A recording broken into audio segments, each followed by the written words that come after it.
dar início, então, ao nosso webinar do Brazilian Journal. Este é dou a boa noite a todos, né? Primeiramente, agradeço pela presença dos que estão conosco nesse momento. Este é o segundo webinar do Brazilian Journal neste ano, na temporada 2023 de webinars. Tivemos um webinar excelente no mês passado a respeito de fraude em ciência, um webinar que realmente foi de um assunto bastante intrigante que precisamos discutir e vamos continuar discutindo ao longo deste ano. E neste mês vamos ter um webinar mais técnico, especificamente de uma área de bastante inovação dentro da anestesiologia e do controle da dor. Então, é um webinar que foi selecionado a dedo para os leitores da revista e os membros da sociedade brasileira, por ser um assunto realmente de grande número de publicações recentes e um assunto bastante interessante para o presente e para o futuro da nossa especialidade.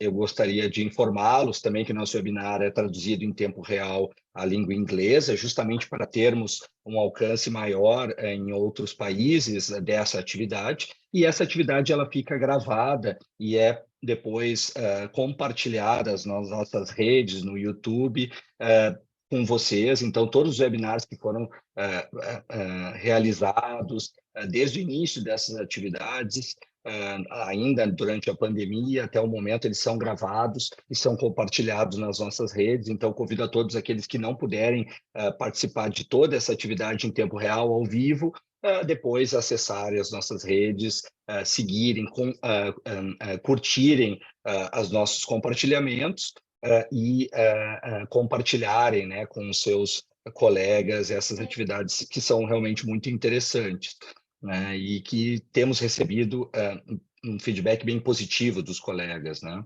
Dentro dessas atividades que nós temos compartilhado no YouTube, agora, neste ano, começamos a compartilhar alguns vídeos curtos de autores, né, de responsáveis por algumas das nossas principais publicações, que vão comentar os seus artigos. Isso é uma nova atividade que temos feito, que eu acho que vai ser bem interessante para que nós possamos ter uma interação maior entre os colegas que leem e que publicam na revista, e também algumas mini-aulas. Amanhã mesmo nós faremos a gravação de uma aula específica sobre transparência e fraude em pesquisas científicas, um tema similar ao que nos discutimos no webinar do mês passado, e essa aula vai ser gravada com o professor Federico Bilota, da Universidade de Sapienza, em Roma, e vai ser gravado e compartilhado no YouTube com os colegas, justamente nessa linha que nós temos de cada vez maior interação com os leitores, com os colegas que publicam e que acessam a nossa revista.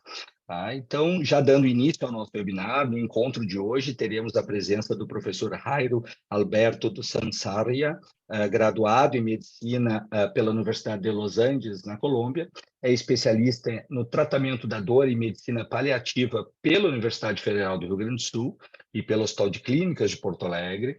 Ele é doutor em Ciências Médicas pela Universidade Federal do Rio Grande do Sul e foi Research Fellow da Universidade de Harvard. Ele é membro da SARGS, da SBA, atualmente é professor de anestesiologia na Universidade Fevale e anestesiologista da Clínica Hamburguesa de Anestesiologia em Novo Hamburgo, no Rio Grande do Sul. É sócio fundador do Instituto de Neuromodulação e Reabilitação Avançada, o INERVA, em Novo Hamburgo, no Rio Grande do Sul, instituto esse dedicado à pesquisa clínica e prática da neuromodulação cerebral não invasiva. Além disso, o professor Jairo é um grande colega, um grande amigo, né? Tivemos a chance de trabalhar junto no hospital, sabemos da sua competência na prática, né, exemplar, tanto na prática da anestesiologia e da medicina da dor, e ele tem contribuído de forma muito relevante com a revista, tanto através da publicação da sua linha de artigos relacionados à sua linha de pesquisa dentro da área de neuromodulação, como importante revisor par da revista, faz realmente grandes revisões que contribuem para a qualidade cada vez melhor dos artigos que são publicados na nossa revista. Então, ele é um exemplo, né, dentre os anestesiologistas brasileiros que tem contribuído fortemente para a evolução da nossa revista, e eu tenho a honra, então, de passar a palavra ao professor Jairo para nos falar um pouco sobre estimulação transcraniana por corrente contínua no tratamento da dor. Por favor, doutor Jairo. André, muito obrigado pelo convite, muitíssimo obrigado por essa generosa introdução e apresentação também. Eu que tenho muito a agradecer pelo doutor André também, que foi meu preceptor durante a residência no Hospital de Clínicas de Porto Alegre, e parabenizá-los pelo exemplar trabalho que estão fazendo com a Revista Brasileira de Anestesiologia. Realmente, a comunidade médica, a comunidade científica precisa mais conhecimento científico de qualidade e divulgação. Eu acho que essa é uma área na qual ainda pecamos muito dentro das ciências médicas. Parabéns por todo esse trabalho. Muito bem. Não querendo atrasar muito mais nossa programação, eu quero compartilhar com vocês, falar um pouco sobre, a gente chama TDCS, do inglês Transcranial Direct Current Stimulation, para o tratamento da dor. Eu sou colombiano, vou me dar a liberdade de usar esse anglicismo, o TDCS, para o tratamento da dor. Deixa eu ver se vocês conseguem acompanhar por aqui. Bom, o doutor André já me apresentou os conflitos de interesse mais intrínsecos, como a discussão do tema. Realmente, trabalho como anestesista na Clínica Portuguesa de Anestesiologia, como professor na Universidade de Fevale e como sócio fundador no Inerva, que a gente tenta trazer muito mais próximo ao paciente a estimulação cerebral não invasiva. Hoje vou falar sobre estimulação elétrica transcraniana, mas aqui no Instituto a gente trabalha na parte clínica muito mais próximo com a estimulação magnética transcraniana, que é outra técnica de neuromodulação cerebral não invasiva, e na parte de estimulação elétrica transcraniana com alguns novos dispositivos, alguns novos tipos de corrente elétrica que estão sendo investigados mais justamente no perfil da pesquisa. Para mostrar um pouquinho esse contexto da estimulação cerebral não invasiva, eu trouxe uma figura que peguei emprestada desta revisão, publicada recentemente, em 2021, ainda está fresquinha, que tenta fazer um panorama da neuromodulação cerebral não invasiva, discutir um pouco de princípios e aplicação clínica. E o que me interessa, mas que acho que pode ser mais interessante para vocês, é essa figurinha que dá uma noção da neuromodulação cerebral não invasiva. Quando a gente fala de neuromodulação, o que a gente quer é induzir alguma mudança em circuitos corticais. A gente pode fazer isso muito mais familiar para nós, anestesistas, de forma invasiva, por exemplo, com implante de eletrodos profundos para doença de Parkinson, de forma invasiva, nós, anestesistas, fazemos isso com frequência, no implante de catéter peridural para uma notícia de parto, ou eventualmente catéteres de longa permanência peridurais também para controle da dor oncológica, mas a ideia da estimulação cerebral não invasiva é justamente não empregar técnicas invasivas para induzir essa mudança em circuitos neuronais, especificamente no cérebro. E o que gosto muito dessa figura é que nos dá um panorama prático de onde que está a parte clínica e na parte de pesquisa esse assunto de estimulação cerebral não invasiva. O mais antigo, mas que não deixa de ser uma forma de estimulação cerebral não invasiva, a eletroconvulsoterapia. Mais antigo, porém com bastante evidência científica para indicações clínicas precisas, onde pode ser um divisor de água, especificamente depressão grave, refratárias, síndromes catatônicas, pacientes com esquizofrenia realmente tem uma resposta clínica muito favorável quando bem indicado.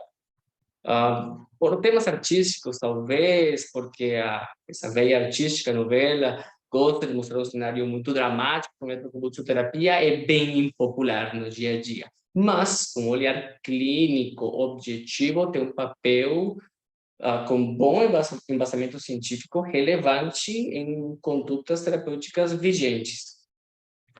Outra forma de neuromodulação cerebral não invasiva é a esketamina, lançada recentemente no mercado como nome comercial de Spravato, que é através de uma nova forma de administração, que é a ketamina intranasal, que tem um bom número de estudos mostrando que ajuda nos casos de depressão, de resposta lenta, pacientes que são refratários a tratamento pelo menos, que pode ajudar a diminuir o risco de suicídio nesses pacientes.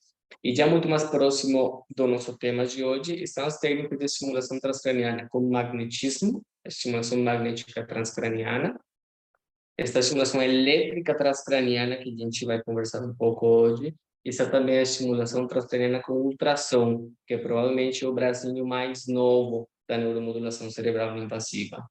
A estimulação magnética transcraniana tem um histórico de pesquisa muito maior, tem aprovação pela FDA e pela Sociedade Europeia também para tratamento da depressão grave resistente ao tratamento.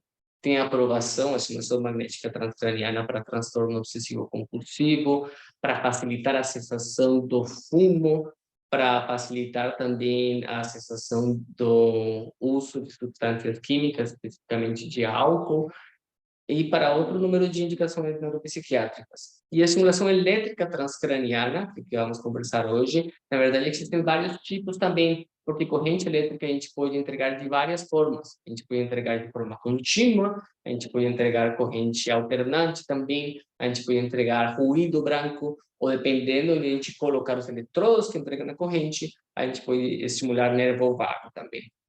E trouxe aqui uma fotinho, já tirar há um par de anos, de forma demonstrativa, de uma criança com umas faixas na cabeça, que é o que a gente de fato usa para administrar as terapias com estimulação elétrica transcraniana, ou TDCS. E essa foto gostou muito porque ajuda a mostrar o cenário onde a prática clínica teria um papel interessante. É uma técnica não invasiva, que envolve só colocar uns eletrodos na cabeça, que não é desconfortável, que eventualmente poderia ser portátil, que a pessoa poderia levar para sua casa para fazer em casa mesmo, sem precisar se deslocar para um centro, sem precisar pegar um acesso venoso, sem precisar uma anestesia, como a gente faz na eletroconvulsoterapia. Esse é o panorama de estimulação cerebral não invasiva. Muito bem, mas como é que funciona a estimulação transcraniana por corrente contínua, ou TDCS, que a gente fala? À sua esquerda, uma figurinha onde representa geralmente como funciona. A gente tem um gerador, um estimulador de corrente contínua, que através de um par de cabos vai até uns eletrodos, desculpem, que estão posicionados na cabeça do paciente. Como é corrente contínua, a gente fornece um fluxo de corrente. Os elétrons vão viajar de um eletrodo para outro. Geralmente, o ponto desde onde sairiam os elétrons é chamado de ânodo, que vão no sentido do cátodo. Então, a gente está entregando um fluxo de uma corrente direta. E como apresenta na figura, a gente, o pesquisador, o clínico, determina onde vai colocar esses eletrodos. A gente costuma colocar na cabeça do paciente, mas a depender do intuito da sessão terapêutica, é importante definir onde que vão esses eletrodos. Neste exemplo, no desenho, aparecem os eletrodos na região frontal, o pessoal chama supraorbitário, super intuitivo, né? Mas existe muito mais por trás dessa localização. Essa figurinha faz da proposta, mas da estimulação elétrica por corrente contínua no TDCS, a gente pode colocar essa combinação de eletrodos em diferentes lugares do crânio. Isso dá uma versatilidade de pesquisa e uma versatilidade terapêutica super interessante, mas ao mesmo tempo pode terminar se tornando uma limitação na hora de gerar evidência científica, de agregar essa evidência científica para trazer uma resposta de utilidade clínica, porque existem muitas combinações de tamanhos e de posições de eletrodos. E a depender do que a gente quiser tratar, a gente tem que escolher uma ou outra. A estimulação transcraniana por corrente contínua entrega uma corrente contínua. Aqui embaixo à esquerda uma figurinha que representa como a gente entende que acontece isso. Geralmente, ao longo do tempo, o dispositivo, o gerador, cria um gradiente, uma voltagem, graças à qual ele entrega uma corrente. Vocês veem que no desenho aparece descrito um ramp-up e um ramp-down. O que acontece? Através da pesquisa clínica se observou entrar de cara com uma amplitude determinada na entrega dessa corrente pode gerar desconforto para o paciente. Então, uma das formas que se encontrou para diminuir esse desconforto foi fazer essa rampa, esse aumento gradativo da intensidade da corrente até atingir a corrente desejada. E uma vez finaliza a terapia, também fazer uma descida gradativa na intensidade dessa corrente. Isso especificamente para fins de conforto e aceitação de tolerância da terapia. À sua direita está aqui vários elementos que são interessantes de a gente lembrar para entender um pouquinho a discussão sobre a pesquisa clínica ao redor da simulação transcraniana por corrente contínua.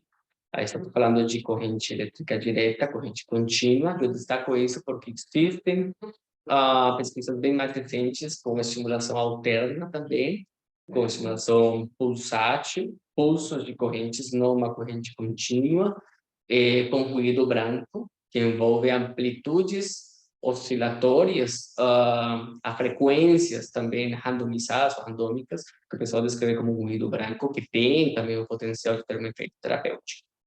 Em termos gerais, a gente emprega amplitude de corrente entre 1 a 2 miliamperes.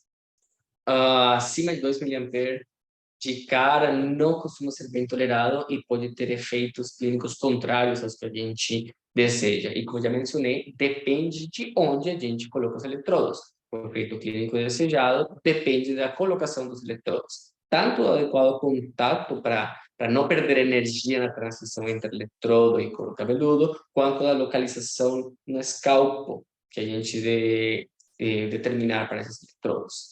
E dependendo de onde vai a corrente, do fluxo da corrente, a gente fala de estimulação anodal ou catodal, ou anódica ou catódica, vocês vão encontrar de ambas as formas, e se refere justamente onde a gente coloca o ânodo e o cátodo. Por que essa discriminação? Para a pesquisa em animais, tem se observado que o território cortical que fica embaixo do ânodo tende a desenvolver aumento na excitabilidade neuronal. Essa entrega de corrente contínua, a depender da amplitude, não gera disparo neuronal. Se você coloca um eletrodo de estimulação transcraniana por corrente contínua no córtex motor, você não vai gerar uma resposta motora contralateral. Você vai mudar o potencial em repouso desse território neuronal. Pode aumentar o disparo neuronal espontâneo, mas o estímulo per se não vai gerar disparo neuronal. Já o território neuronal cortical que fica embaixo do cátodo vai ter efeito contrário, vai diminuir a excitabilidade e pode aumentar a hiperpolarização neuronal, ou seja, vai ser mais difícil de excitar, de gerar uma resposta, um disparo neuronal naquele território específico embaixo do cátodo. Estas afirmações em relação ao efeito elétrico, vamos chamar assim, da estimulação elétrica transcraniana, são válidos nas amplitudes descritas, entre 1 a 2 miliamperes. Quando a gente aumenta a intensidade da amplitude se o paciente tolerar, a gente pode ter sim disparo neuronal e a gente vai ter outros efeitos. Tá, eu faço uma sessão, faço uma terapia, estou administrando uma corrente contínua por um período de tempo. Isso pode mudar, eu entendo a estabilidade neuronal desse território. Mas uma vez eu termino de fazer minha sessão de estimulação, será que esse efeito vai durar? Isso é interessante para a gente, como clínico, como anestesista, porque eu não consigo deixar um aparelho do lado na cabeça do paciente o dia inteiro. Eu quero que a terapia que estou fornecendo tenha uma duração. E a resposta é sim. A duração do efeito depende da duração da sessão de estimulação. Uma sessão única pode ter efeitos que duram entre 1 a 5 horas, mas conforme a gente vai fazendo sessões repetidas, geralmente os protocolos clínicos sugerem fazer 5 sessões por semana durante 2 semanas, uma sessão por dia durante 2 semanas. A gente observa que os efeitos duram sim ao longo do tempo. Quanto tempo dura? Isso ainda é uma das perguntas clínicas a serem respondidas. Em termos gerais, se entende que o efeito agudo, aquela 1 a 5 horas de duração de aumento ou diminuição da excitabilidade cortical, estão mais relacionados a alterações glutamatérgicas. A gente sabe isso por pesquisa experimental em humanos, em animais, desculpem, que recebem antagonistas de receptores NMDA. Aquele que está recebendo antagonistas de receptores NMDA não apresenta esses efeitos agudos. E os efeitos crônicos, de receber sessões repetidas durante 1 a 2 semanas, acredita-se que está relacionado com os fenômenos de long-term potentiation e long-term depression, que estão mais relacionados com canais GABA.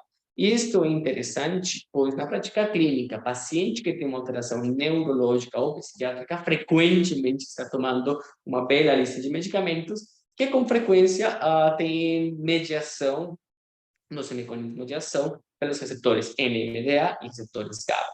Então, sim, sabemos que benzodiazepínicos, por exemplo, diminuem o efeito de longo prazo da estimulação elétrica transcraniana. Como bem sabemos, benzodiazepínicos têm como principal mecanismo de ação aumento da condutância de cloreto nos canais GABA. Então, com essas pequenas dicas de como funciona a estimulação elétrica transcraniana, a gente já vai fazendo uma noção da complexidade de levar essa técnica para a prática clínica.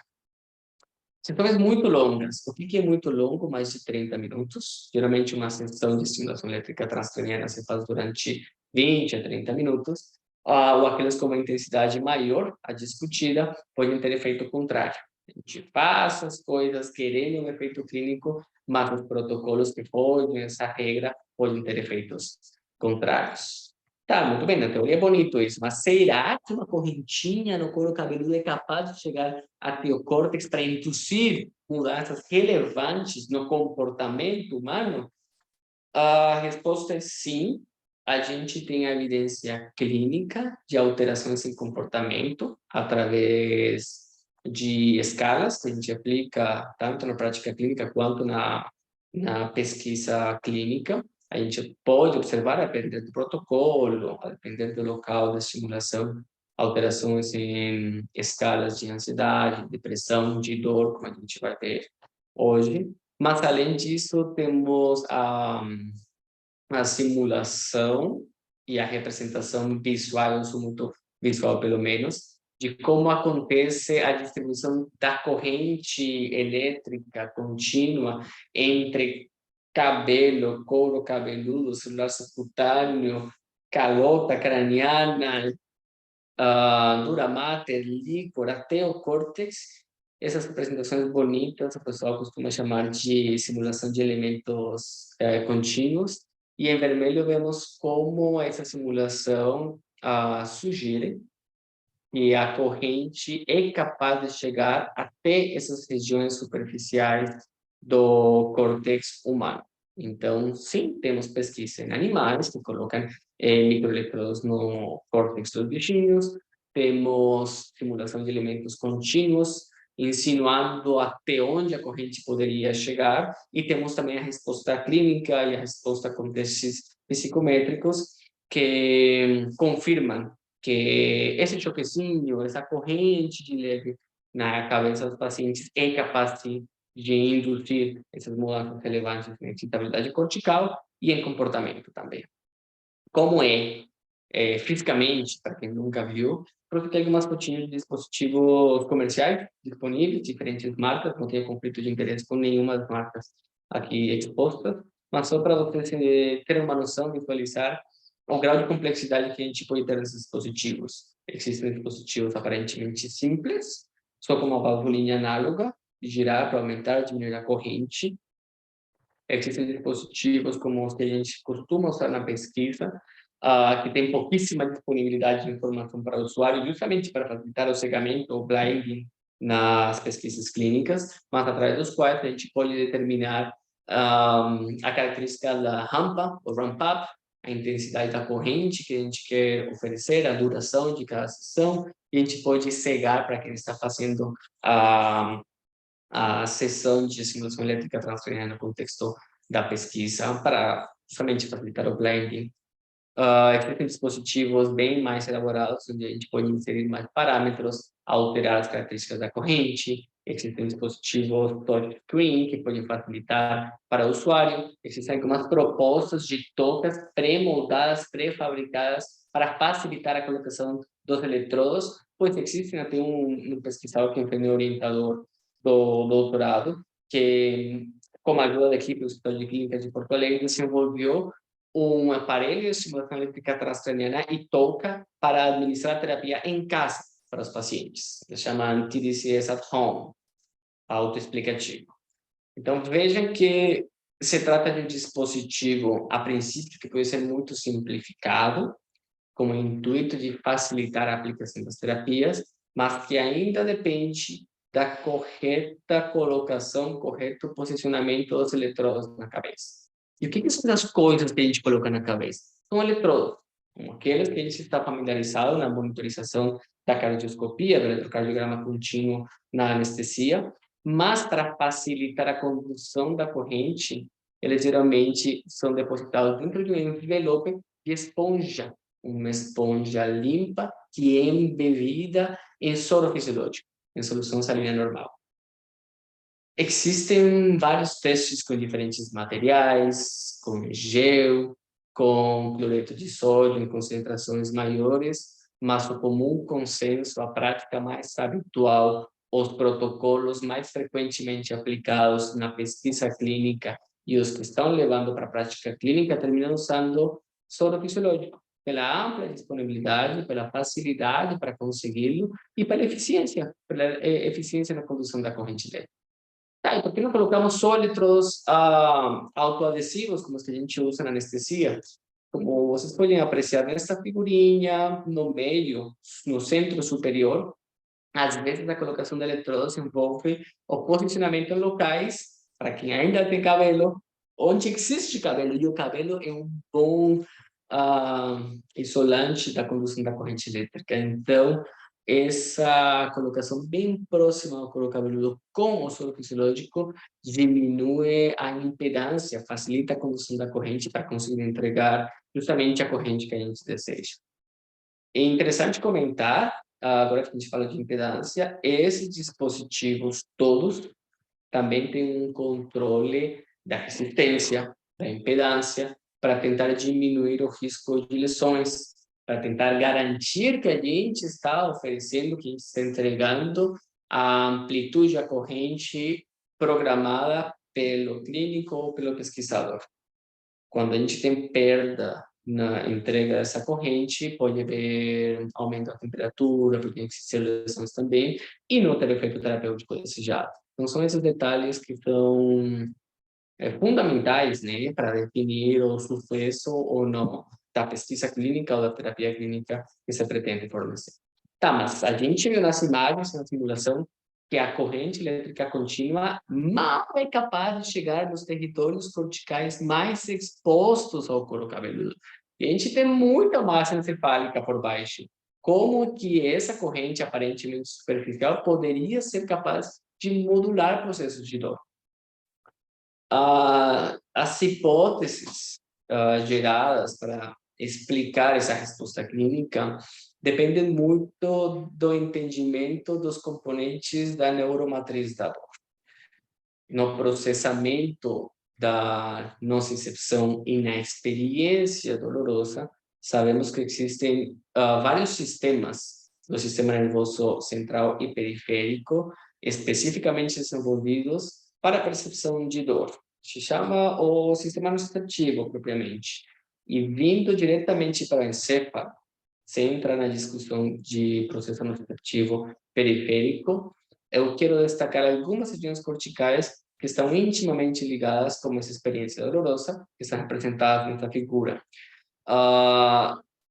Na experiência dolorosa, temos o componente sensitivo discriminativo, que aparece aqui destacado em lilás. Eu sou péssimo para nomear cores, então vou chamar lilás, este componente sensitivo discriminativo, que é o córtex somatosensitivo secundário, muito próximo ao córtex somatosensitivo primário, no córtex motor. Esse córtex somatosensitivo secundário, responsável pelo componente sensitivo discriminativo, tem conexões muito próximas com o tálamo, que hoje sabemos que é um ponto central no processamento da dor.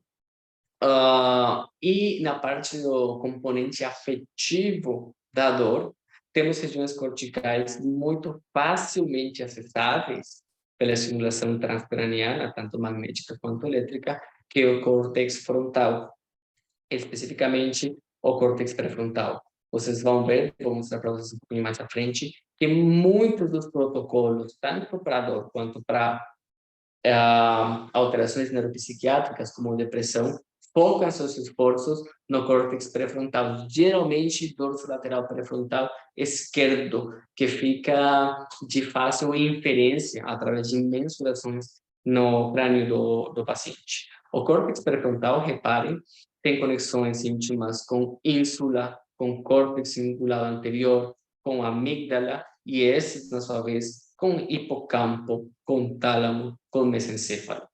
E se a gente lembra um pouquinho dessas aulas de neuroanatomia do processamento da dor, aqui, córtex cingulado anterior, córtex pré-frontal, amígdala, mesencéfalo, temos núcleos relevantes responsáveis pelo nosso sistema inibitório descendente da dor.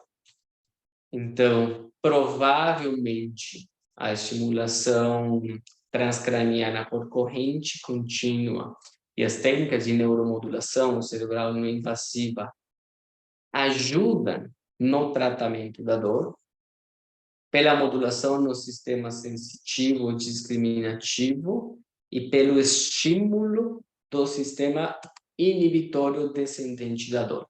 A gente acessa ou ajuda a modular esse sistema inibitório descendente da dor pelo contato íntimo que essas redes neuronais têm como o córtex pré-frontal. Desculpe mais uma vez, ficou pulando slides sem querer. Essa é uma forma de enxergar o panorama geral, pelo qual se tenta explicar os mecanismos graças aos quais a estimulação cerebral não invasiva ajuda no processamento da dor. Claro que existe muita coisa mais específica, claro que existem circuitos neuronais mais específicos nesse processamento, mas para uma primeira abordagem dá uma noção muito coerente e, de fato, vocês vão ver um pouquinho à frente, na estimulação elétrica já existem estudos mostrando resultados positivos, clinicamente positivos, em pacientes com patologias muito complexas. Então, vamos lá. Tudo bem, entendi que é uma correntinha, que a gente coloca contínuo em diferentes regiões da cabeça, dependendo onde que a gente quer estimular, qual a região cortical da neuromatrizador que eu pretendo atingir para modular, para estimular o sistema inibitório descendente da dor ou para ajudar no controle da dor em diferentes condições. Mas o que a gente tem de evidência científica mesmo?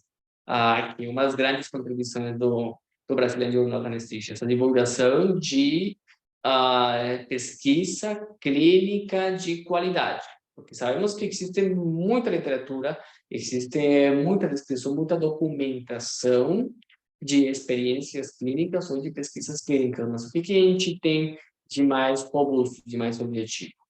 Como existem muitas síndromes dolorosas, existem muitos protocolos de estimulação cerebral invasiva, eu sei como base para compartilhar com vocês esta revisão publicada em 2021 no International Journal of Neuropsychopharmacology.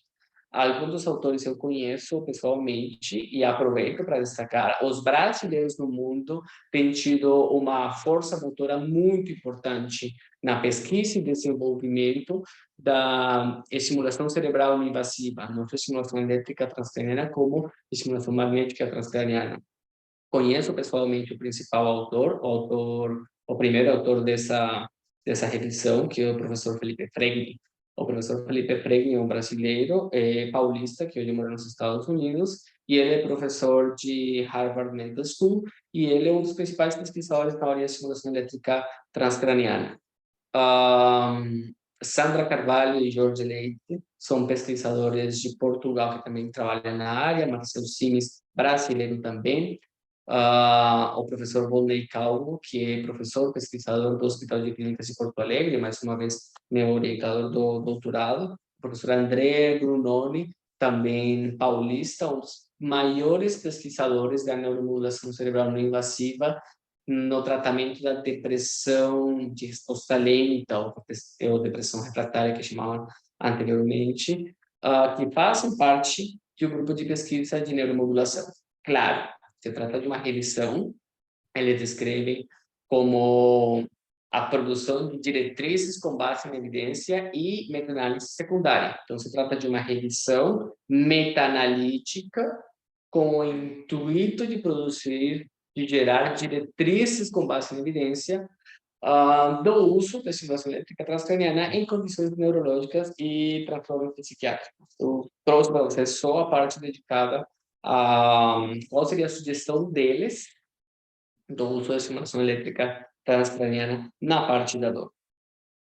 Quando a gente tenta avaliar de forma crítica a literatura científica, é importante também ter uma noção de quem que escreve. Por exemplo, cito para vocês alguns pesquisadores que eu conheço pessoalmente, que são pesquisadores sérios, mas, mais uma vez, quando a gente vai avaliar a produção científica, a gente tem que pensar, ok, quem que está me falando sobre essa revisão meta-analítica?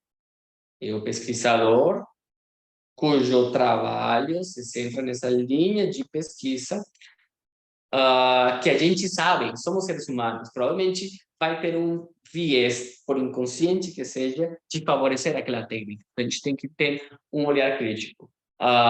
Jargão popular, né? Não pergunte para seu cabeleireiro se você precisa um corte de cabelo, certo? Por mais objetivo que ele tente ser, continua sendo o seu trabalho cortar cabelo.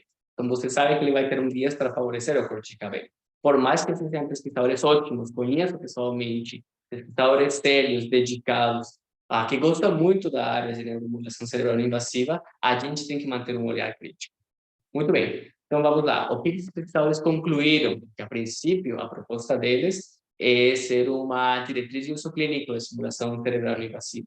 Na parte da dor, e vamos lembrar que essa é uma publicação feita em 2021, ou seja, eles devem ter revisado a literatura até 2020 para conseguir fazer toda essa produção e submeter para o jornal e passar pelo processo de revisão de pares.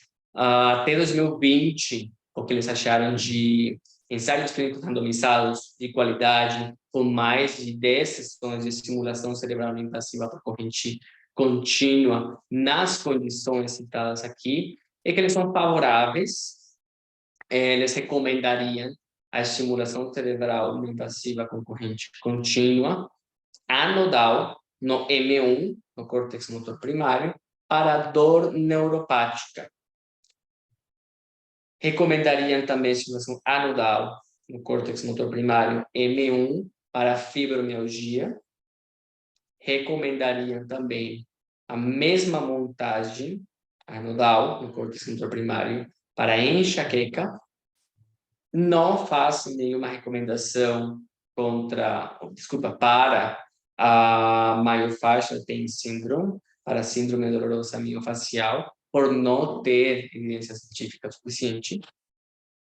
Eles fazem uma recomendação favorável e provavelmente efetiva, a estimulação anodal no córtex motor primário, no M1, para controle da dor aguda pós-operatória, essa área provavelmente de maior interesse para quem é anestesista clínico assistencial, e eles não fazem recomendação formal na estimulação elétrica transcraniana para dor lombar baixa. Existe, até meu conhecimento, um ensaio clínico randomizado grande, decente, bem conduzido, com estimulação elétrica transcraniana para dor lombar baixa, e o resultado não foi positivo. E acho que nesse aspecto eles são bem coerentes em ter olhar. Não temos como dar uma recomendação porque temos pouca evidência para isso. Reparem que eles não estão falando que tem evidência contra o uso da estimulação elétrica transcraniana para síndrome dolorosa miofascial ou para dor lombar baixa. Eles falam que não tem recomendação porque não tem ainda, no julgamento deles, na interpretação deles, evidência clínica suficiente para dar uma posição. E para as indicações aqui descritas, eles falam de grau de recomendação B, né?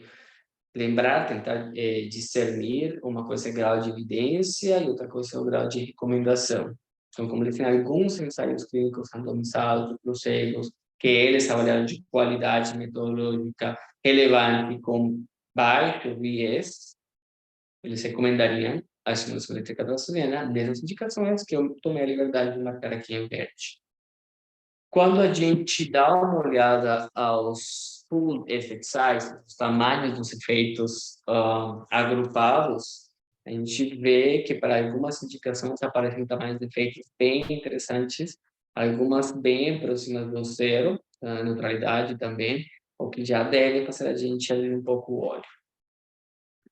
Muito bem, mas a gente falou que eles talvez poderiam ter algum sesgo, algum viés relevante para fazer essas recomendações. Eu trouxe para vocês outra publicação feita no mesmo ano, no ano 2021, na Lancet. Para quem trabalha na parte de dor também, esse ano a Lancet fez uma série de publicações de dor crônica, essa é a terceira dessa publicação, uma coleção muito legal, muito interessante, onde, entre outras, eles também fazem a proposta de uma nova classificação de dor, de fisiopatologia da dor, que se chama a dor nociplástica. Super interessante, a fibromialgia e outras condições, eles se encaixam nessa classificação, destacando que provavelmente dos principais mecanismos envolvidos nesse tipo de dor, onde não existe uma evidência tão robusta de dor somática ou de uma dor neuropática específica, talvez a gente esteja se deparando com uma dor nociplástica.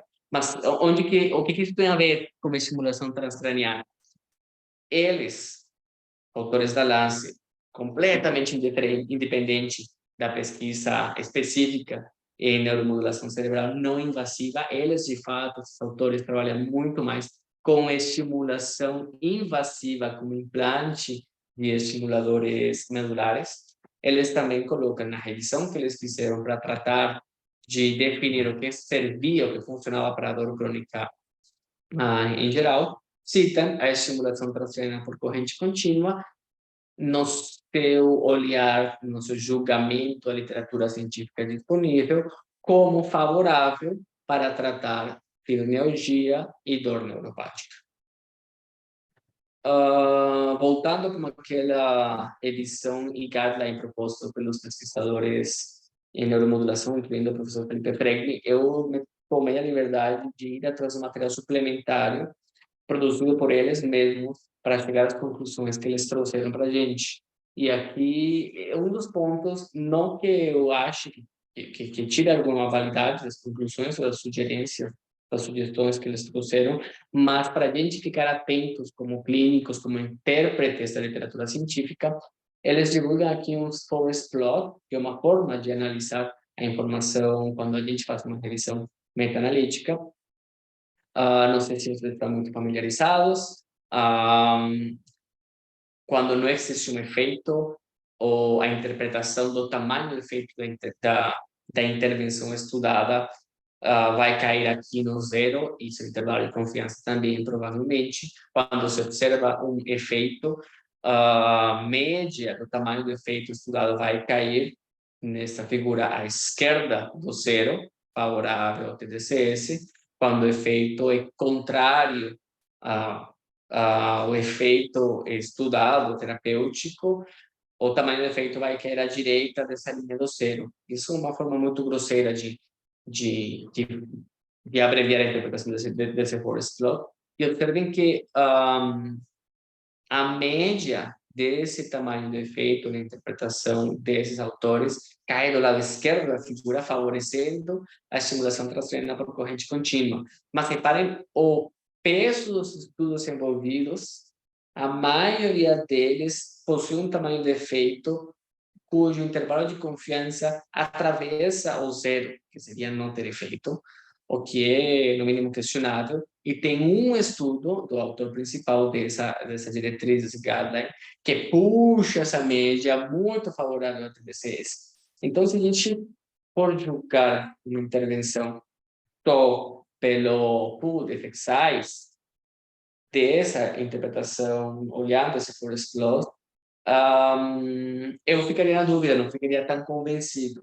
Mas, e é muito importante lembrar, que estamos falando de uma terapia que não é um medicamento que você administra, que é o mesmo medicamento aqui ou o mesmo medicamento na China, na Europa. Estamos falando de uma intervenção na qual um ser humano entra em contato com outro, coloca uns eletrodos na cabeça, e existem muitas variáveis que pode ter uma influência importante em que isso funciona ou não. Como, por exemplo, a localização dos eletrodos, como a gente comentou. Aqui eles estão juntando vários estudos que tentaram decifrar se a estimulação elétrica transcraniana funcionava ou não para a dor neuropática. Mas aqui não está acontecendo nenhuma discriminação em relação a qual foi o local onde cada um desses estudos colocou os eletrodos. Claro, a maioria deles usou córtex motor primário, mas algum deles não. E aí vem outro elemento. Eles falam de estimulação anodal, no M1, no córtex motor primário, mas poucas vezes se discute onde ficou o cátodo, onde ficou a estimulação catodal. Tem autores que colocam no ombro para diminuir o efeito confusor justamente do cátodo sobre o córtex. Tem autores que gostam de colocar supraorbitário direito, a gente também teria um efeito inibitório da excitabilidade cortical no córtex pré-frontal direito. Tem autores que colocam contralateral, vou mostrar para vocês uma figurinha mais na frente no estudo da enxaqueca. E pensando da conversa de clínico, não de pesquisador ou de avaliador da literatura científica, uma meta-análise, um pooled effect size, não quer dizer que essa intervenção vai funcionar ou não no meu paciente, porque esse pool de effect size está pegando todos esses pacientes de muitos estudos, botando numa sacola para tentar mostrar uma média. A gente está misturando pacientes com muitas características diferentes. A gente está misturando experimentos com diferentes montagens experimentais na posição dos eletrodos. Então, quando eu tento traduzir a literatura científica disponível para o paciente que está na minha frente, eu tenho que ser muito cuidadoso para estudar se as características desse paciente, de fato, são condizentes com aquilo que o estudo que eu escolhi como base está me mostrando, está me falando sobre a efetividade da terapia. Não é fácil interpretar literatura científica para trazer na beira do leito, para entregar para o paciente. Mas são esses elementos que a gente tem que ter em mente na hora de tentar traduzir isso na prática clínica. Hoje eu vivencio isso com frequência aqui no Instituto de Neuromodulação, justamente por isso. Eu entendo que tem colegas que podem ser muito céticos com a efetividade da neuromodulação cerebral não invasiva. Eu comentei, a gente trabalha na parte clínica muito mais com estimulação magnética transcraniana, que tem uma evidência clínica muito mais robusta, muito mais contundente, tem protocolos muito melhor definidos. Mas na hora de fazer pesquisa clínica, eu também tenho que pensar, eu quero oferecer esta terapia para qual perfil de pacientes? Eu trago pacientes muito diversos, eu posso ter desfechos muito diversos, que de repente estão enmascarando, estão ocultando um efeito clínico relevante se eu fizesse uma seleção da minha amostra muito mais específica. Mas muito bem, com essa evidência científica disponível, os autores dessa revisão são favoráveis a recomendar a estimulação elétrica transcraniana, particularmente com estímulo anodal no córtex motor primário, para pacientes com dor neuropática. E o pessoal descreve como dor neuropática, mas geralmente é dor crônica neuropática. Eu gosto de ser enfático nessa parte, quando eu coloco o boné de clínico, não sei quantos de vocês têm experiência clínica com paciente com dor crônica, mas paciente com dor crônica neuropática, geralmente é o paciente que está usando vários psicofármacos, vários medicamentos. É o paciente que frequentemente tem comorbidade psiquiátrica, então provavelmente está usando algum inibidor da recaptação, ou da serotonina, ou serotonina e noradrenalina, um inibidor dual, ou está usando algum gabapentinoide junto, que são medicamentos que agem pelas vias nas quais a neuromodulação cerebral não invasiva também pode agir.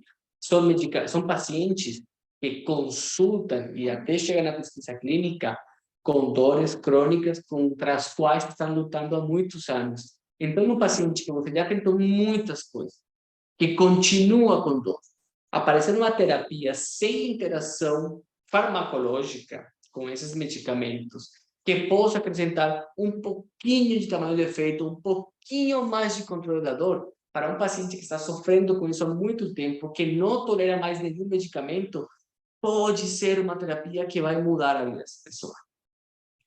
Na nossa experiência no instituto, já nos deparamos com pacientes nos quais nossa terapia, estimulação magnética transcraniana, diminuiu a intensidade da dor em 40%. Para quem não sofre dor, pode pensar, 40% não tem como, não, rápido tirador, de 10 para 0. Mas para quem já está usando 3, 4 medicamentos, que está lidando com efeitos adversos, 40% de controle da dor é uma nova vida, é uma nova oportunidade de vida. Então, quando a gente vai julgar a literatura científica das terapias de neuromodulação cerebral invasiva, eu deixaria o convite para sempre pensar no perfil do paciente. A gente pode pensar, olha, esse effect size parece uma coisinha de nada, mas lembra que isso é contra placebo, ou seja, essas terapias estão sendo superiores ao efeito placebo no controle da dor, e para o paciente pode ser clinicamente relevante. Muito bem, então aqui existe uma evidência que é sugestiva de um efeito clínico legal para a dor crônica neuropática. Ok, para o que mais pode funcionar? Fibromialgia. Para a fibromialgia, a gente pode ter o mesmo sabor, o mesmo desgosto de ver alguns ensaios clínicos poucos, para o que a gente está acostumado a ver em pesquisas grandes, como cardiologia, né? Pesquisa de antihipertensivos, anticoagulantes, a gente vê ensaios clínicos com centenas, se não milhares de pacientes na neuromodulação cerebral invasiva. A gente tem estudos, geralmente, com 20, 30 pacientes, alguns poucos, com uma centena de pacientes, e vemos resultados clínicos bem diversos. Por um lado, como pesquisador, eu fico feliz em ver que existe um pouco de heterogeneidade, isso reflete a vida real também. Eu fico feliz em ver que resultados negativos também são publicados. Como pesquisador, eu sei como é difícil que um jornal, uma revista, um revisor par aceite um estudo com resultado negativo, mas eu entendo, como clínico, a gente fica chateado, a gente gostaria de ver a coisa branco e preto. Mas vamos lá. Para fibromialgia, a gente vê tamanho de efeito diversos também. A gente vê um estudo de 2017 do Kerr, que puxa muito a favor da estimulação elétrica transcraniana, mas, em termos gerais, o pool de effect size dele é favorável à estimulação elétrica transcraniana para controle da dor na fibromialgia. E na fibromialgia, só para apelar um pouquinho mais a quem tem essa experiência clínica, paciente fibromialgico é um paciente difícil. É um paciente que não é um pouco difícil, é um paciente muito difícil. Para chegar até o diagnóstico da fibromialgia, essa pessoa ainda passou por muita coisa. Em média, leva 8 anos para uma pessoa que tem fibromialgia até chegar no seu diagnóstico, porque antes de chegar ao diagnóstico da fibromialgia, geralmente passa pelo psiquiatra, passa pelo ortopedista, passam pelo reumatologista, justamente porque faz parte da pesquisa ter certeza que não tem alguma outra causa mais específica da dor, para finalmente chegar na conclusão que está com fibromialgia, 8 anos de média. E nesse tempo todo, a pessoa já tentou muitas terapias, tentou muitos tratamentos, já está tomando vários medicamentos, e aqui estamos falando de uma terapia, mais uma vez, sem interação farmacológica, com pouquíssimos efeitos adversos, que está acrescentando ao controle da dor desse paciente. Talvez esse 30% a mais de controle da dor seja muito para esse paciente. Para enxaqueca, para migraine, eles também têm um parecer favorável em relação à estimulação elétrica transcraniana no controle da enxaqueca. E aqui vemos, essa conclusão surge pela avaliação de 2 ensaios clínicos randomizados de boa qualidade. Para a enxaqueca, eu ainda deixaria a minha interrogação, mas são estudos de qualidade, publicados em 2012 e 2017. Eu me questiono sempre, qual é o tamanho amostral legal para dizer que é uma terapia adequada para a prática clínica? Qual é o tamanho do efeito aceitável para levar uma terapia para a prática clínica? Será que a pesquisa em enxaqueca tem que ter 1.000 pacientes, como a pesquisa em cardiologia?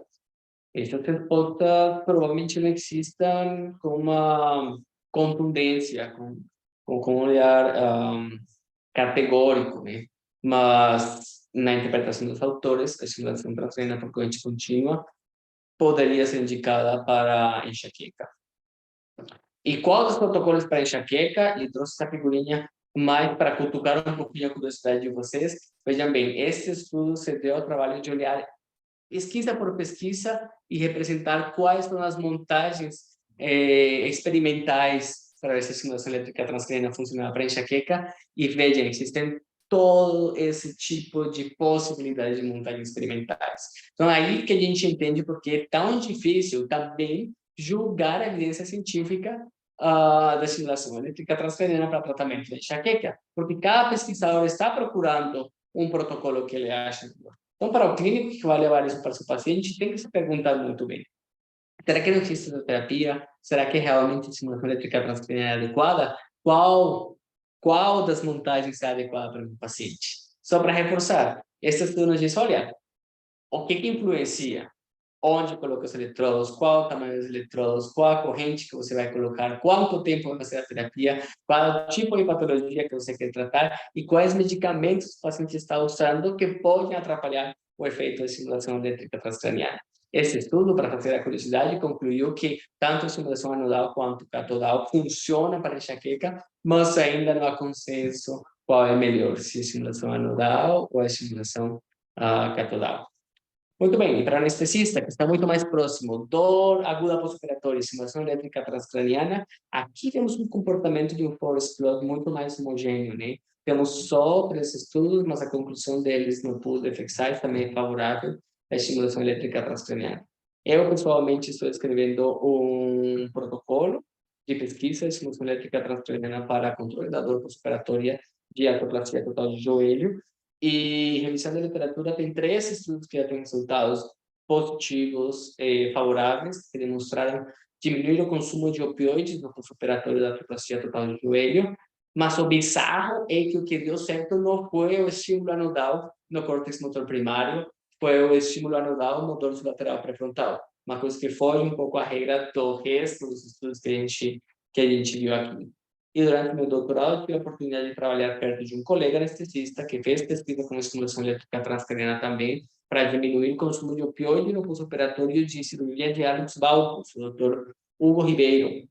E no estudo dele também demonstraram que a estimulação elétrica transcraniana diminuiu o consumo de opioide no pós-operatório. Então, esta é uma área que eu acho que para nós pode ser muito interessante, que também é muito promissória. Como anestesista, sabemos quantos medicamentos a gente pode acrescentar para o controle da dor, mas sabemos como também são ricos em efeitos adversos. Então, acrescentar uma terapia com menos efeitos adversos pode ser muito enriquecedor para a nossa prática clínica.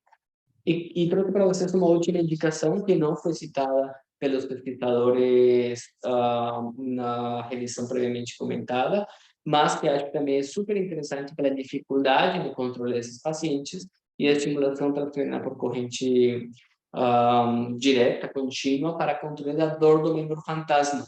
Esses são pesquisadores espanhóis. Eles encontraram 7 ensaios clínicos randomizados, o que dá um N total de 210 pacientes, e sua conclusão é que a estimulação anodal no córtex motor primário, no M1 ou no M3, a depender do local da amputação, do local da dor do membro fantasma, com mais intensidade, já descritas os protocolos que eu comentei para vocês, são capazes de diminuir a intensidade da dor em pacientes com dor do membro fantasma, mas os pesquisadores concluíram, o mesmo que nós concluímos juntos nesses estudos, que precisamos mais estudos com maiores tamanhos de amostrais e com maior segmento para bater o martelo e afirmar que é uma terapia eficiente. Tá. Qual o risco? Qual o problema de colocar um choque na cabeça das pessoas? Nessa intensidade, nessas montagens, não há casos descritos de convulsão. Para a estimulação magnética transcraniana, são poucos, mas existem mais antigos casos de convulsão, sim. Para a estimulação elétrica, não. A estimulação magnética pode sim ter convulsão quando mal empregada, protocolos que hoje sabemos não são seguros. A estimulação elétrica transcraniana não induz convulsão, mas justamente a gente tem que ficar muito atento, porque existem queimaduras de primeiro grau, que fica vermelho, que dói, mas são queimaduras na cabeça das pessoas. Na hora da aplicação é frequente a sensação de coceira, formigamento, às vezes dá tontura, pode dar um pouco de enjoo, em poucos pacientes não pode dar. Frequentemente dá uma vermelhidão na pele embaixo do local do eletrodo. Em pacientes com transtorno de humor bipolar, pode dar virada maníaca e pode dar a sensação de cansaço mesmo.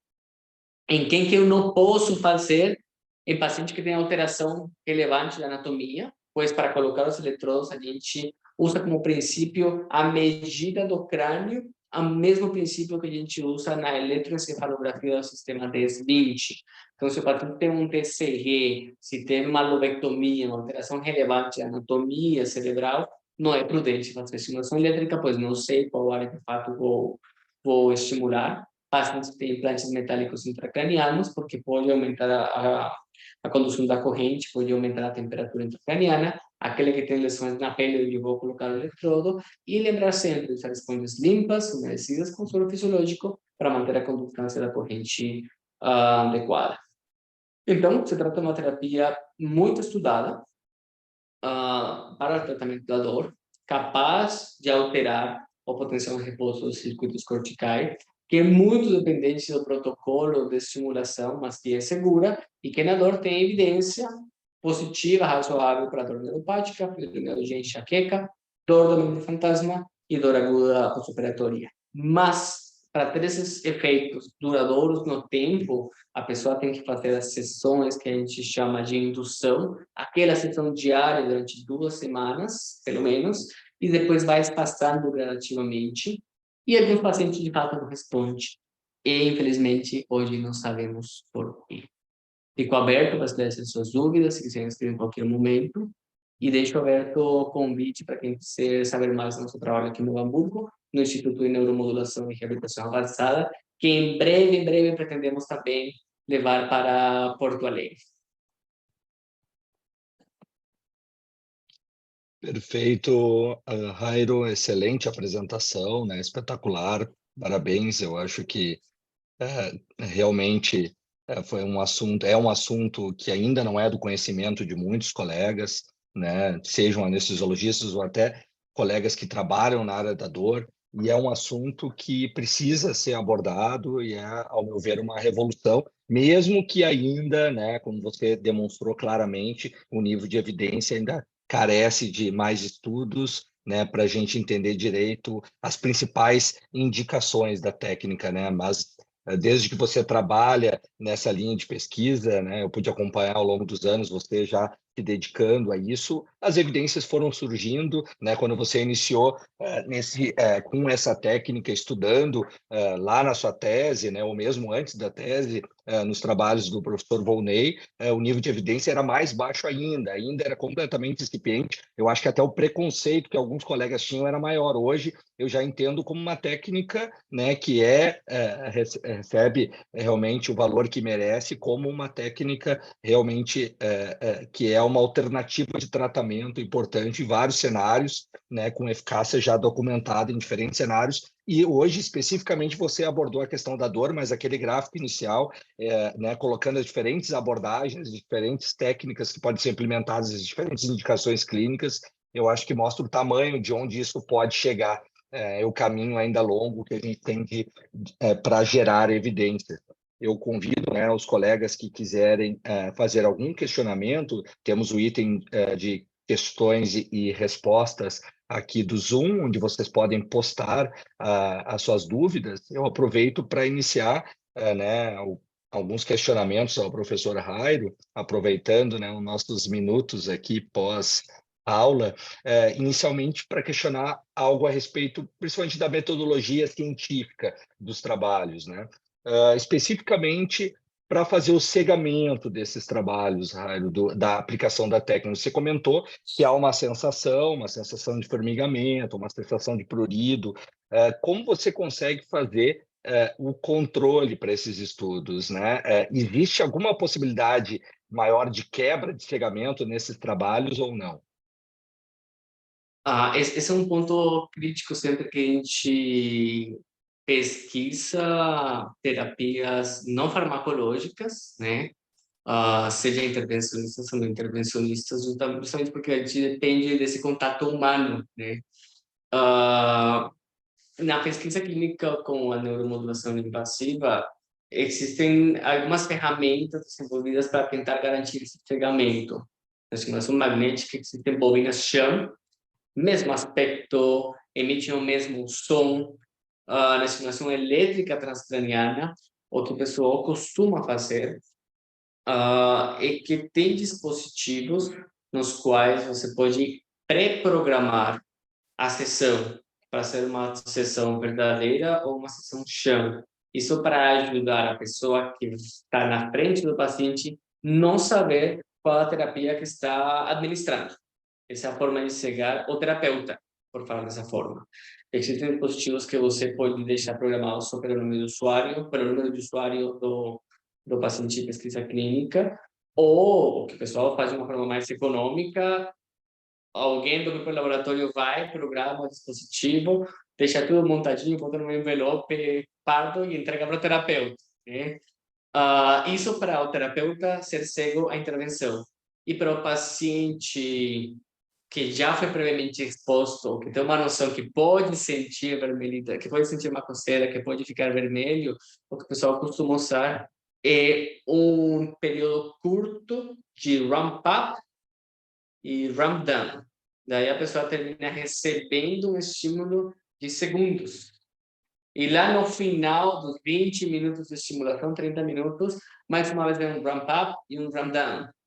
Então, se ele já foi previamente exposto a TDC, se ele leu, está na expectativa daquela sensação, daquele vermelhidão, ele vai ter, pelo efeito ramp-up e ramp-down. Se isso tem um efeito clínico, a resposta é não. Pelo que a gente comentou no início, sabemos que a gente precisa pelo menos 20 minutos para ter um efeito clínico e fazer sessões repetidas com essa duração mínima para a gente dizer que de fato foi isso. Claro, a gente é extremamente purista e um pouco dissociado da realidade. Mas esses 5 segundos de ramp-up podem estar induzindo alterações. Sim, durante segundos, mas não vão gerar long-term potentiation, não vão gerar long-term depression. Nos períodos de pesquisa nos quais eu participei, que estou desenhando, a gente costuma incluir também um questionamento de, por um lado, efeitos adversos. Sabemos que placebo também pode gerar sensação de efeito adverso. Pacientes que estiveram chão, que estiveram placebo, às vezes têm também efeito adverso. E a gente questiona se o paciente acha, no final do protocolo, que ele recebeu a terapia verdadeira, terapia sham, e não existe diferença. Geralmente, depois que eu participei, né, com esses cuidados do blinding e do location concealment, geralmente não existe diferença significativa no chute do paciente, no guess, para ver se ele achou que recebeu a verdadeira ou não. Mas como revisor, esses são elementos que a gente tem que ficar muito atento. Quando a gente é pesquisador, a gente está empolgado por escrever o resultado, discutir mecanismo, métodos, um Ctrl+C, Ctrl+V do que está no protocolo, mas, gente, não, para quem está julgando a validade científica do trabalho, o diabo está nos detalhes. Esses detalhes são muito importantes para a gente julgar se de fato é a terapia ou é efeito placebo, porque sabemos que placebo é relevante, mas ainda em pacientes com essas condições crônicas, pacientes com comorbidade psiquiátrica, tem um efeito também, placebo tem efeito, por isso a gente tem que julgar se de fato, se a gente vai fazer o paciente passar pelo trabalho de fazer uma terapia diferente, que seja superior a um placebo. Perfeito, Harry. Até aproveitando essa questão do efeito placebo, que seria a minha próxima pergunta, você, nos trabalhos que você acompanhou e que mesmo que realizou, você observa que a média de efeito placebo no grupo controle é maior do que outras intervenções na área da dor ou não? Ela seria mais ou menos equivalente, visto que o efeito placebo na área da dor, na dor crônica, é um problema relevante em vários trabalhos, justamente por ter uma porcentagem relativamente alta de efeito placebo, né, nos trabalhos a diversas terapias, intervenções na área da dor. É muito parecido com o que a gente observa com outras terapias, realmente. Tem um fator relevante que é muito difícil de pegar para quem é revisor, para quem é leitor, que eu vi isso, eu vejo isso hoje no Instituto também, e é que essa interação humana é terapêutica também. Independente da intervenção sham, verdadeira ou ativa que você está dando, o ambiente é terapêutico também, né? Digo isso agora como boné de clínico, né? Quando a gente está acompanhando um paciente, a atenção que o paciente está ganhando, o cuidado que você está demonstrando, o interesse que está demonstrando para o paciente, gera um efeito terapêutico também. Então, na pesquisa clínica, quando a gente desenha as provas experimentais, a gente tem que tentar ter o cuidado de, para ambos braços, fornecer as mesmas condições clínicas, para a gente, depois, como boné de pesquisador, poder julgar, ok, minha terapia de fato foi superior a esse contexto clínico, tudo de cuidado que estou fornecendo para o paciente. A gente vê isso. Infelizmente, na medicina, a gente tem muito charlatão. E o charlatão brilha também justamente porque é envolvente, porque desenvolve a atenção, junta pecinhas do quebra-cabeça do imaginário do paciente que fazem sentido. Uma pessoa com uma bagagem científica mais robusta, às vezes pode ser um péssimo clínico porque é cético. Porque vai dizer, cara, existe uma evidência que funciona, mas por isso é que não funcione. É a realidade. E o paciente odeia escutar isso. Lá no fundo do seu coração, ele quer que alguém fale, vamos junto, vai dar certo, vamos no final. E tudo bem, como clínico, como terapeuta, é importante. Tudo bem, mas quando a gente tem esse pé, essa raiz grossa lá na parte acadêmica, é difícil seduzir o paciente com essas falácias, né? Não dá? Perfeito, Rádio. Isso é super importante, ainda mais na área da dor, é bem isso que a gente observa na prática, né? E como a questão do pesquisador, da frieza ali do pesquisador, isso, né, realmente, né, alguém que é muito embasado em evidências nesse cenário é o que eles não querem ouvir, justamente, mas é a realidade, né? E no que diz respeito à pesquisa científica, isso tem que ser sempre elucidado, e às vezes, na verdade, ela vai passando por várias fases, né, em cíclicas, né, eventualmente várias intervenções, a gente tem essa característica aí na literatura. Entrando só na questão da parte clínica mesmo, a parte de intervenção. Você comentou a respeito das sessões, da repetição. Você faz em média quantas sessões? Você mantém por um período longo de tempo? Como isso funciona? E aproveitando essa questão do tempo, né? Como é a taxa de recidiva? Você teve uma melhora do paciente eventualmente fibromialgico numa série de ciclos, né? Você acaba depois numa recidiva. Quanto tempo essa recidiva ocorre e você faz novamente a aplicação desse protocolo? Como fica o follow-up desses pacientes? É basicamente, né, o que se resume a essa pergunta. Meu viés, o meu disclosure em relação a essa pergunta é que no instituto, no perfil clínico, que a gente teria tendo esse follow-up mais próximo, mais longo, mais duradouro, e mais duradouro hoje, nossa experiência realmente de instituto, estou falando de 2 anos, no instituto novo, né? Meu viés é que nesse cenário clínico a gente trabalha muito mais com estimulação magnética transcraniana, né? Aqui estamos falando de estimulação elétrica transcraniana, e a evidência que eu trouxe em relação à estimulação elétrica transcraniana. Não tenho certeza se a gente pode fazer essa extrapolação e pensar que o que a gente observa na estimulação magnética é válido também para a estimulação elétrica. O que a gente tem observado na estimulação magnética, que é aquilo que eu posso dar fé, né, desde esse ponto de vista clínico, é que existem alguns fatores pelos quais, com frequência, o paciente tem recaídas. A gente observa uma melhora clínica, geralmente 5 sessões iniciais, o paciente reclama que não está acontecendo nada. Até existe uma corte bem legal da Europa, que faz um follow-up longo com pacientes com dor crônica neuropática.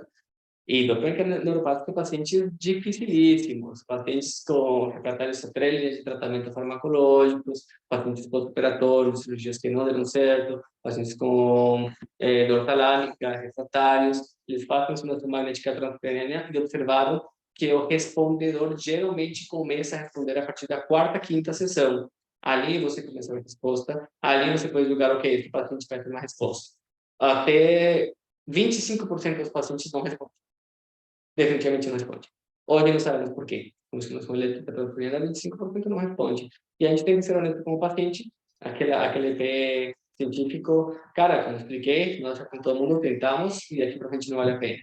Tá, esse 75% que responde, um 20% pode responder muito bem, mais de 50% da melhora da dor, e outros 50, 55% podem ter uma melhora entre 30% e 50% da dor. Uma vez você atinge esse controle da dor, é razoável começar a espaçar a terapia, não precisa fazer todos os dias. E quanto tempo dura o paciente com uma dor controlada? Uma vez atinge esse controle da dor, na dor crônica neuropática, em média, 10 a 15 dias. Ou seja, para sustentar esse nível de controle da dor, ele teria que fazer a terapia uma vez por semana, uma vez a cada 15 dias. Mas isso muda muito de paciente para paciente. Aí é que vem a experiência do feeling clínico, né? O contato do clínico com seu paciente, essa proximidade. Em pacientes com fibromialgia, a estimulação magnética transcraniana funciona melhor para controle da fadiga, do fibrofoco, aquela lentidão do pensamento. A depender do protocolo, pode funcionar bem para controle da depressão, para controlando a depressão, melhorar as outras intervenções para a fibromialgia. Puramente para dor, não é a melhor das respostas, em minha impressão clínica. E digo isso porque os processos de dor do paciente com fibromialgia, às vezes, é uma linguagem da insatisfação com a vida. O paciente descreve como dor, mas está acontecendo muitas coisas em volta. Naqueles que têm uma boa resposta para a dor, na fibromialgia é diferente da dor crônica neuropática. De fato, a gente vê pelo menos 10 questões para falar, ok, está dando uma melhora na dor. Dor crônica neuropática, estimulação magnética, estamos falando de 4 ou 5 questões, fibromialgia estamos falando do dobro, 10 questões pelo menos. Mas uma vez consegue atingir esse platô de efeito analgésico, a gente consegue espaçar um pouco mais. Aí, a cada 15 dias, uma vez por mês, praticamente. Mas, fibromialgia, como tu bem sabe, tem aqueles altos e baixos, né?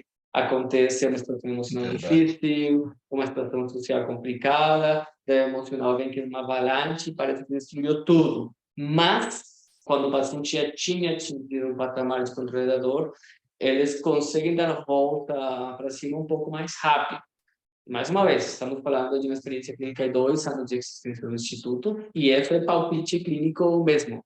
Não posso afirmar que tem um estudo que tenha feito esse follow-up com fibromialgia esse controlador para te parar os números são esses. Essa última parte, legitimamente, é palpite clínico, que a gente tem Perfeito, observado mas aqui no Instituto. não, mas eu acho que é isso, até por ser uma técnica tão nova, a gente ainda não tem essas informações na literatura de maneira tão claras ainda, né? Então é bem importante que você nos compartilhe a sua experiência nisso. E até aproveitando essa questão, meu último questionamento, uma questão bem prática mesmo para o dia a dia do clínico, né? Eventualmente o clínico que está vendo a tua aula e que eventualmente trabalhe com dor e queira usar essa técnica, essas técnicas em si, esse conjunto de técnicas. Para aquisição dos equipamentos, é muito caro, há muito custo para o investimento do profissional para intervir no consultório, para ter esse tipo de tecnologia no consultório, isso é uma questão. E a outra questão, existe já reconhecimento das técnicas na ANS, no rol da ANS, eventualmente os convênios cobrem essa técnica ou ainda é algo que não caminhou nesse sentido? Qual a perspectiva, né, de cobertura por parte dos convênios Uhum. dessa intervenção? Eu posso falar do que já está documentado mesmo, estimulação elétrica e estimulação magnética transcraniana. A estimulação elétrica transcraniana não tem uma codificação na tabela SUS, na tabela TUS, especificamente. Tem ganhado muita atenção por outros profissionais da saúde, médicos, fisioterapeutas, fonoaudiólogos. Tanto é que a Associação Brasileira da Fisioterapia tem cursos específicos para formação de fisioterapeutas para estimulação elétrica e magnética transcraniana. Eles têm regulamentação específica também para dizer quem pode, quais são as características do curso para o fisioterapeuta poder fazer aquilo, né? No Conselho Federal de Medicina existe regulamentação para a aplicação de estimulação magnética transcraniana, uma resolução do ano 2012, mas que basicamente restringe a estimulação magnética transcraniana, compromete a resolução, para depressão de resposta lenta, na época chamada de refratário ao tratamento, ou planejamento de neurocirurgia, para procurar áreas eloquentes junto com neuronavegação. Mas a estimulação magnética transcraniana, a magnética, tem sim um código específico na tabela TUS, já fez parte do rol da ANS, portanto, em algum momento os convênios estiveram obrigados a remunerar a estimulação magnética transcraniana, mas não faz mais parte da tabela da ANS, por motivos que eu desconheço. Então, do ponto de vista do exercício médico, da remuneração através de convênios, a estimulação magnética, entre aspas, é mais fácil, porque já tem um código na tabela TUS, e já tem um código da Associação Médica Brasileira também para a terapia por estimulação magnética transcraniana. Também existe regulamentação para o fisioterapeuta administrar estimulação magnética transcraniana. E para fonos, existe só para estimulação elétrica transcraniana. Porque nessa parte de reabilitação existe muita evidência, talvez um volume bem maior do que a gente tem para dor crônica, com resultados favoráveis, positivos, realmente. Reabilitação pode ser reabilitação motora, afasia, doenças neurodegenerativas, tem um corpo de evidência bem mais robusto, realmente. Em relação ao custo, que você me perguntou, a estimulação elétrica transcraniana, é até engraçado, existem vários sites americanos de do-it-yourself, né? Monte seu aparelho de estimulação elétrica transcraniana em casa. Eu abertamente desaconselho as pessoas a fazerem isso, porque não deixa de ser uma corrente que você coloca na cabeça. Mas enfim, é importante saber que existe, e na visão de um pesquisador na área, é importante saber que nem filme, não faça isso em casa, sabe? As coisas podem dar muito errado, você está colocando uma corrente elétrica na cabeça. Mas porque, em teoria, o dispositivo é mais simples, né? Por isso que o pessoal acha que pode fazer em casa. Não é tão caro. Nas férias científicas, nos eventos, já me deparei com alguns representantes, distribuidores, mas a gente essa parte compra faz um tempo. Não seria irresponsável da minha parte falar nesse momento quanto pode custar um aparelho de estimulação elétrica transcraniana, mas não é uma coisa absurda. O levantamento que eu fiz, faz um par de anos, não é uma coisa absurda para o clínico que quer ter no seu consultório para tentar oferecer para seus pacientes. Já a estimulação magnética transcraniana demanda um controle muito mais estrito, tecnicamente falando, muito mais rigoroso, e tem um valor bem mais elevado que a estimulação elétrica transcraniana. E para montar nosso consultório pela regulamentação do Conselho Federal de Medicina, como existe evidência que pode induzir uma crise convulsiva, você precisa ter no seu consultório todo o material de atendimento a uma crise convulsiva e uma parada. Tem que ter um carro de parada, tem que ter um monitor, tem que ter um DEA pelo menos, material para laringoscopia, máscara laríngea, fonte de oxigênio. Então, o aparelho pode ser um pouco mais caro, e o preparo, a adequação da sala para a fotografia também tem um custo mais elevado. Perfeito, Raio, perfeito, né? Acho que foi extremamente claro e completa toda a sua apresentação. Além disso, né, nos questionamentos, a gente pôde abordar desde a questão da pesquisa científica na área, questões práticas, então, fenomenal. Agradeço muito a tua atenção, né, a tua disponibilidade por fazer esse webinar conosco, e agradeço a presença de todos, a atenção de todos, e vejo vocês, né, no próximo webinar, no mês que vem, na última quinta-feira do mês, um próximo webinar do Brazilian Journal. Muito obrigado e boa noite a todos. Muito obrigado. Boa noite. Tchau.